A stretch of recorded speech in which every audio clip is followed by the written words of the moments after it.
విజయవాడకి వెళ్ళిన నీకు యాక్సిడెంట్ జరగడం వెనుక ఏదో జరిగింది. ఆ సీక్రెట్లకు సంబంధించిన నిజాలు నువ్వు నాకు చెప్పేంత వరకు నీ చేత నిజం చెప్పించే నా ప్రయత్నం కొనసాగుతూనే ఉంటుంది.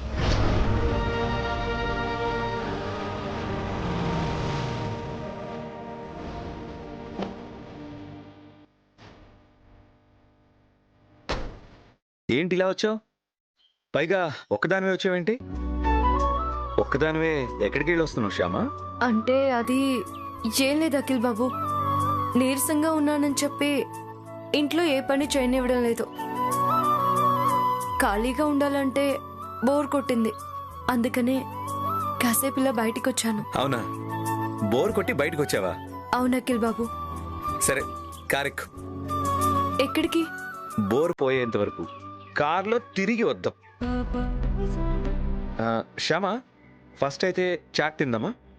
ఇప్పుడా? ఏ, ఇప్పుడు తినకూడదా? చాట్ తినడానికి కూడా ముహూర్తం చూడాలా? అదేం కాదు అఖిల్ బాబు, ఇప్పుడేమంత ఆకలిగా అనిపించడం లేదు, అందుకని. అయితే 1/2 తిందాం, ఓకేనా? ఓకే, పద.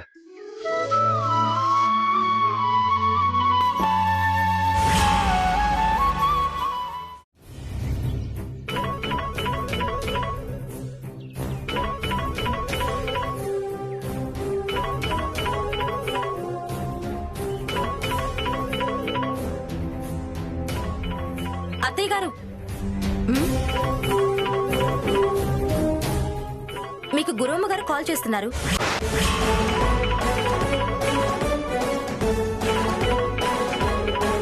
గురువమ్మ ఫోనా? విషయం ఏమైనా తెలుస్తుందేమో చూద్దాం.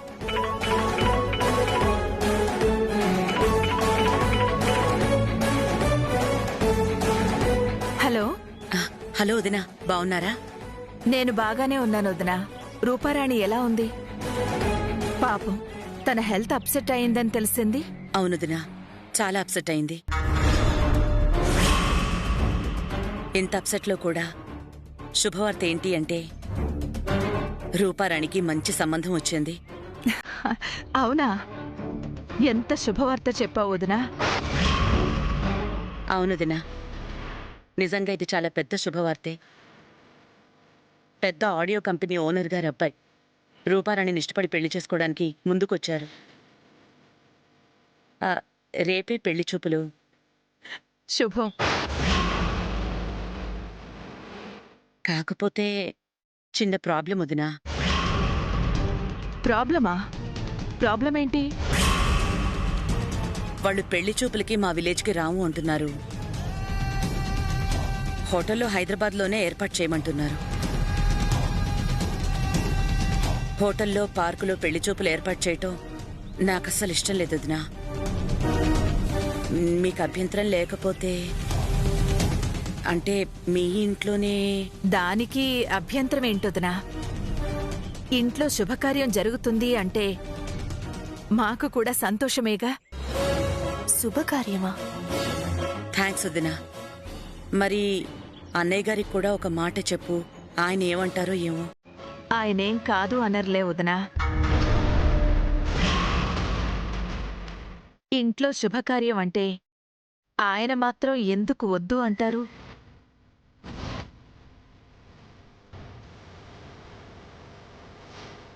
మీరు నిశ్చింతగా బయలుదేరి వచ్చేయండి.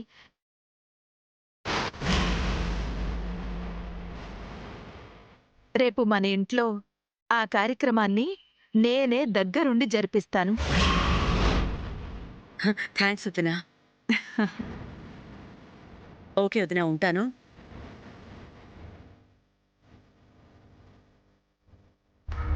రేపు గురువమ్మ వాళ్ళు వస్తున్నారన్నమాట. రాని రాని వాళ్ళొస్తే వాళ్ళ గూడు పుటానికి సంబంధించి ఏదైనా క్లూ దొరుకుతుందేమో చూద్దాం. ఇప్పుడు నాకు చాలా నిశ్చింతగా ఉంది. నాకు మాత్రం నిశ్చింతగా లేదు మమ్మీ. ఆనందవర్మ ఏమంటాడో ఏమో అని ఇంకా టెన్షన్గానే ఉంది. ఏమీ అనడు, అనలేడు. శ్యామ పాట విషయం ఆయన ఇంట్లో చెప్పలేదు కాబట్టి పెళ్లి చూపులు వద్దు అనడానికి ఏ కారణం చెప్తాడు? ఆయన ఏమీ చెప్పలేడు కదా. సో వసంత మాట ఆయన కాదు అనడు. నువ్వు నిశ్చింతగా ఉండు. ఓకే మమ్మీ, మరి పెళ్లి చూపుల్లో పాట పాడాలని వాళ్ళు కండిషన్ పెట్టారు కదా, శ్యామతో ఎలా పాడిస్తావు? ముందక్కడికి వెళ్తున్నాం కదా, అది చాలు. అక్కడికి వెళ్ళిన తర్వాత శ్యామ చేత ఎలా పాడించాలి ఏంటి అనేది నేను చూసుకుంటాను. నువ్వు నిశ్చింతగా ఉండు. Thank you mummy.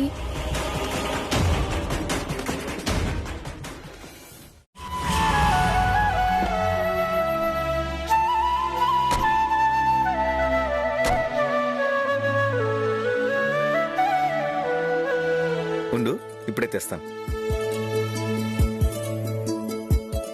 భయ్యా 1/2 సమోసా అక్కడ. Okay sir.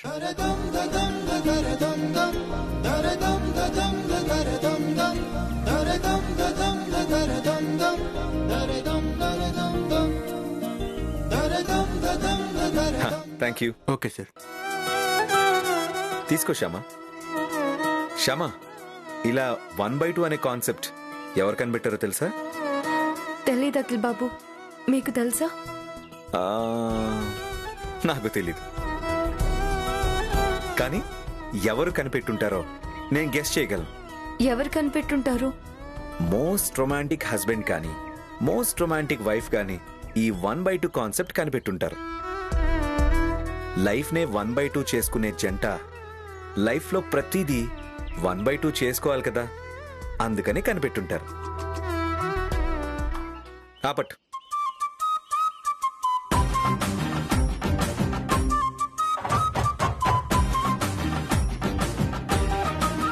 ఏంటి అటు ఇటు చూస్తున్నావు? ఎవరైనా చూస్తే చూస్తే చూడండి, వాళ్ళ ఇంటికి వెళ్ళి వాళ్ళ పెళ్ళాలికి కూడా ఇలాగే పెడతారు. ఆపట్టు.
అయ్యయ్యో, సారీ సారీ అఖిల్ బాబు, ఉండండి నేను తుడుస్తాను. అరే, ఇప్పుడు ఏమైందని అన్నిసార్లు సారీ చెప్తున్నావు? ఏం పర్లేదులే శ్యామ. శ్యామ, నీకు ఒక విషయం తెలుసా? భార్యాభర్తల మధ్య ఇలాంటి సారీలు ఉండకూడదు. ఇంకెప్పుడు ఇలా సారీ చెప్పకు. తప్పు చేసినప్పుడు సారీ చెప్పాలి కదా అఖిల్ బాబు. నువ్వు ఏ తప్పు చేయవు.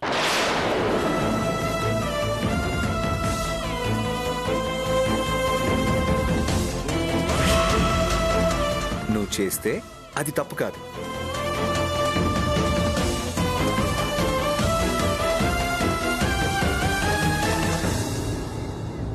అదేంటి అఖిల్ బాబు అలా అంటారు? నేను చేస్తే తప్పు తప్పు కాకుండా ఎలా ఉంటుంది? ఎందుకంటే నువ్వు తప్పు చేయవు కాబట్టి.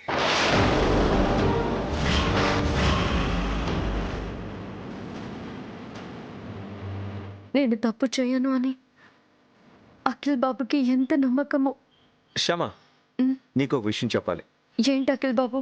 నిన్ను కేవలం ఇంటికే పరిమితం చేయకుండా ఆఫీస్లో కూడా కొన్ని బాధ్యతలు నీకు అప్పగిద్దాం అనుకుంటున్నాను. ఆఫీస్ బాధ్యతలా? అవును, ఆఫీస్ పనులు నేనేం చేయగలను అఖిల్ బాబు? నువ్వు చేయగలవు. నీ మీద నాకు నమ్మకం ఉంది. నువ్వు ఏం చేయగలవో, నీకేం బాధ్యతలు అప్పగించాలో నాకు తెలుసు. ఏంటా బాధ్యతలు? ఇప్పుడు చెప్పను, తర్వాత చెప్తా.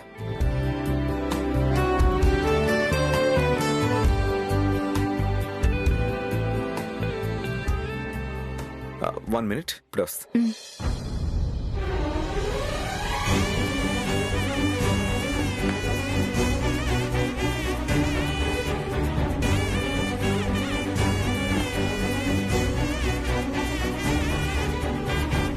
అఖిల్ బాబుకి రోజు రోజుకి నా మీద నమ్మకం పెరిగిపోతుంది. అంత నమ్మకం పెట్టుకున్న మనిషి దగ్గర పాట విషయానికి సంబంధించిన నిజాన్ని నేను ఇంకా దాచకూడదు. చెప్పేస్తాను, ఇప్పుడే చెప్పేస్తాను.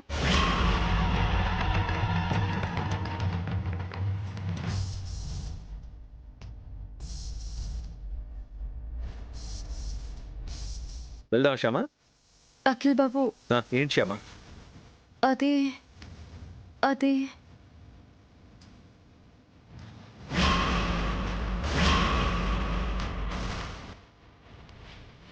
చెప్పు శ్యామ. నీకు ఒక ముఖ్యమైన విషయం చెప్పాలి. ఆ విషయం చెప్పాక మీకు నా మీద కోపం రావచ్చు, లేదంటే మీకు అసహ్యం కలగొచ్చు. నేను మోసం చేశాననో, నమ్మక ద్రోహం చేశాననో మీకు అనిపించవచ్చు. ముందు ఆ విషయం ఏంటో చెప్పు. అది అది అది నీ తొందరపాటుతో నీ జీవితంతో పాటు వాడి జీవితం కూడా డిస్టర్బ్ అవుతుంది.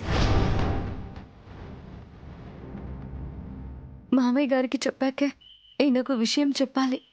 చెప్పు శ్యామ, ఏంటి ఆ విషయం? ఇప్పుడు చెప్పను, తర్వాత చెప్తాను. ఓ, నా డైలాగ్ నాకే కొట్టావు అనమాట.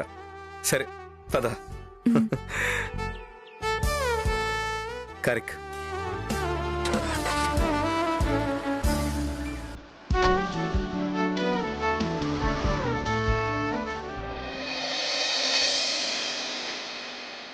ఓకే, అంతా పర్ఫెక్ట్గా ఉంది.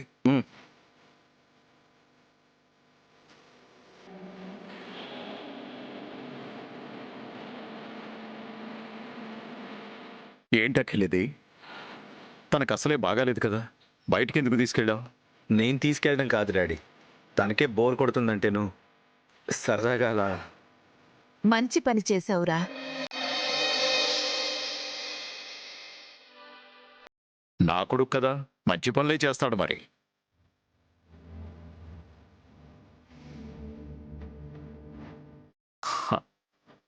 అమ్మా శ్యామ, నీకు నీరసం అది పూర్తిగా తగ్గింది కదా? తగ్గింది మామయ్య గారు.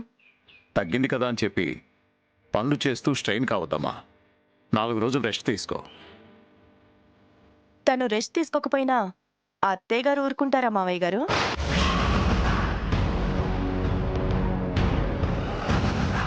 టిఫిన్లు, భోజనాలు, కాఫీలు, టీలు అన్ని శ్యామ రూమ్కి వెళ్ళే ఏర్పాటు చేస్తారు అత్తయ్య గారు.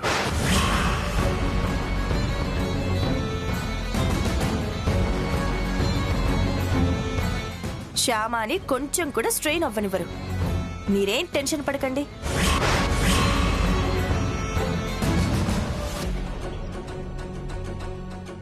నమస్కారం సార్.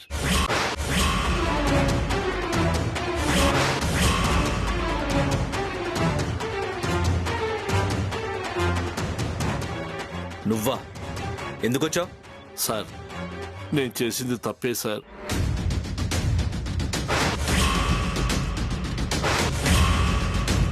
బుద్ధి గడ్డి తిని డబ్బు కక్కుర్తిపడి అన్నం పెట్టిన కంపెనీనే మోసం చేశాను సార్. నేను చేసిన తప్పుకి మీరు నన్ను ఉద్యోగంలో నుంచి తీసేయటం కరెక్టే సార్. కానీ మీ కంపెనీలో నుంచి నన్ను తీసేశారంటే ఖచ్చితంగా నేను ఏదో తప్పు చేశానని మిగతా ఏ కంపెనీలో నాకు ఉద్యోగం ఇవ్వరు సార్.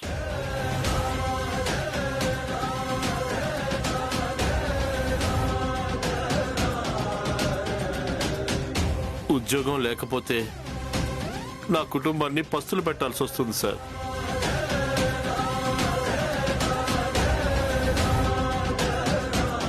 దయచేసి నన్ను క్షమించండి సార్. ఇంకెప్పుడు అలా మోసం చెయ్యను సార్. ఇంకెప్పుడు అలా అబద్ధాలు చెప్పను సార్.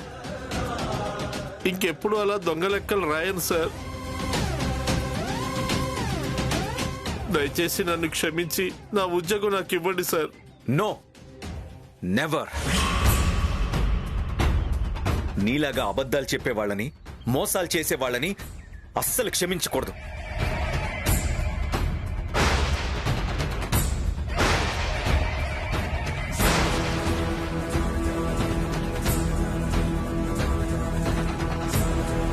పని దొంగలనైనా క్షమించచ్చేమో గాని నీలాంటి దొంగల్ని అస్సలు క్షమించకూడదు.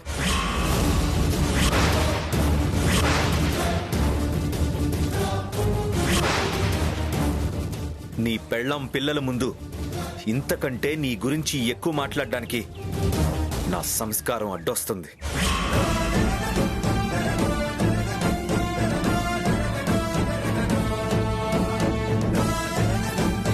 ఇంకెప్పుడు నీ మొహం నాకు చూపించుకో.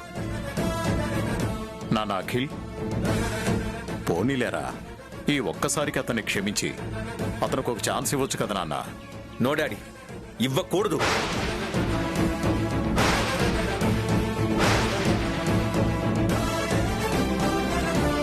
నిజాలు చెప్పే వాళ్ళకి ఛాన్స్ ఇవ్వచ్చు. నోరు తెరిస్తే అబద్ధాలు చెప్పే ఇలాంటి వాళ్ళకి ఇంకో ఛాన్స్ ఇవ్వకూడదు.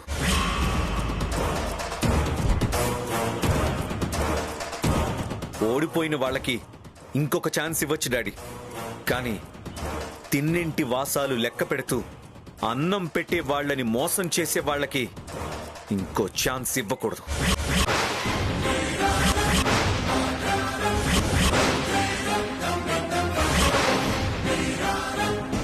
పొరపాటు చేసినా క్షమించొచ్చు, తెలియక తప్పు చేసినా క్షమించొచ్చు.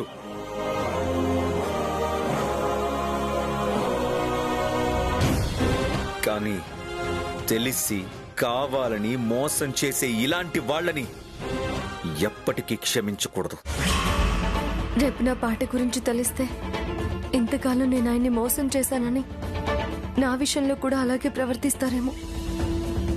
అమ్మో, శ్యామ పాట విషయంలో వీడికి నిజం తెలిసాక వీడిలా ప్రవర్తించకూడదు. అఖిల్, నీ ఆలోచన కరెక్టేరా. నువ్వు చెప్పింది కరెక్ట్గానే ఉంది. కానీ ఆ కుటుంబాన్ని ఒక్కసారి చూడు. కనీసం వాళ్ళ ముఖం చూసైనా. డాడీ, నేను తప్పు చేసిన ఇతనికి శిక్ష విధించాలి అంటున్నాను, కానీ అతని కుటుంబానికి కాదు. అన్నయ్య, ఆ చెక్ బుక్ ఇవ్వు. ఇదిగోరా.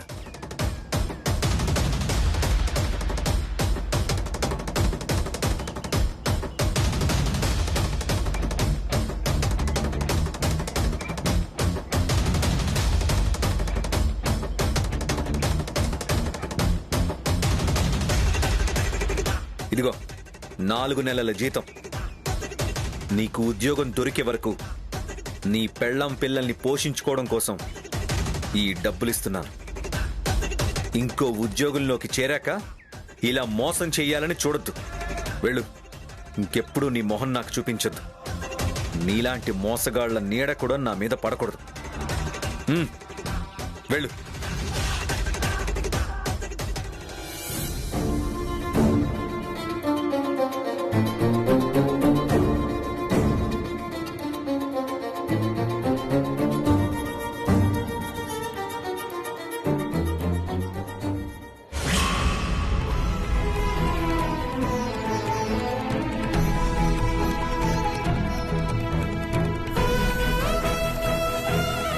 తిన్నింటి వాసాలు లెక్క పెడుతూ అన్నం పెట్టే వాళ్ళని మోసం చేసే వాళ్ళకి ఇంకో ఛాన్స్ ఇవ్వకూడదు.